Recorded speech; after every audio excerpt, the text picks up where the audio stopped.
তুমি চমকালে না? না, তোমাকে দেখি ভালো লাগলো।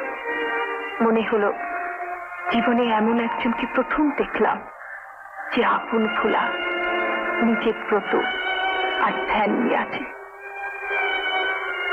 তারপর যখন তোমার পরিচয় জানতে পারলাম, বুঝতে পারলাম কেন তুমি এসেছো, তখন মনে হলো তুমি নিজের মনে নিঃসহায়, নিঃসম্বল, একলা। তোমার সব কথা ভেবে আমার চোখে জল এলো। নিজের মনের আজ্ঞাতে আমি গিয়ে দাঁড়ালাম তোমার মনের কাছে।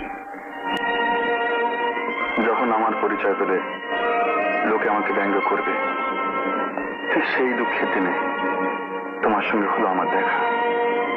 কেন জানি না, সকলের কাছে গোপন করলেও তোমার কাছে নাম গোপন করতে পারিনি। কি বলে মনে হচ্ছিল